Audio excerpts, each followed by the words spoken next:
Let's talk about Ingress and the Ingress Controller. Ingress is a solution available since Kubernetes 1.1 that allows inbound connections to the cluster.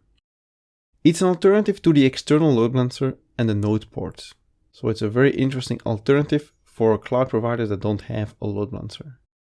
Ingress allows you to easily expose services that need to be accessible from the outside to the cluster.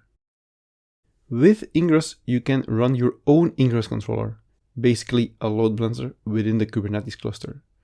There are default Ingress controllers available from Kubernetes, or you can write your own Ingress controller. Basically, you can even write your own load balancer. This is how it works. If you connect from the internet over port 80 or 443, which is HTTP and HTTPS, you're going to be hitting this Ingress controller. You configure what pod needs to be handling the connections from the Ingress controller. You can use an Nginx Ingress controller that comes with Kubernetes. That Nginx Ingress controller is then going to distribute the traffic to your services. So you can have application 1 that can receive traffic from your Ingress controller and application 2. Which one is going to receive traffic is going to be based on rules that you define in this Ingress object. Some of the Ingress rules can be that if you connect to host X, example.com, then you go to pod 1. Do you connect to host Y.example.com, then you go to pod 2, and application 2 in our case. You can also make rules based on the path. So the first two were rules based on the host. You can also make a rule, for instance, /API v2 needs to go to pod N, like another pod, a third application, for instance.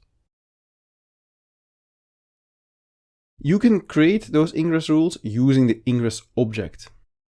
You can see that the API version here is still in beta.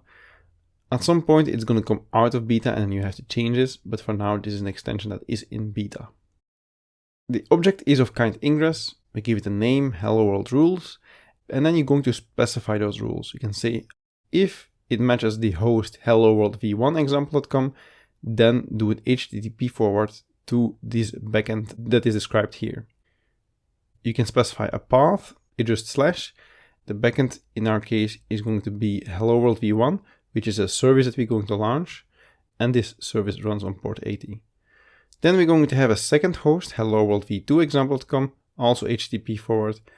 Path is also slash, and we have another backend. So depending on which host you're going to hit, you are going to get to a different application basically.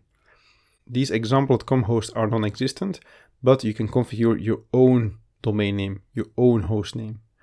Or you can just work with paths and you can say /v1 goes to my v1 application and /v2 goes to my v2 application. That's also possible. In the next demo, I will show you how this works.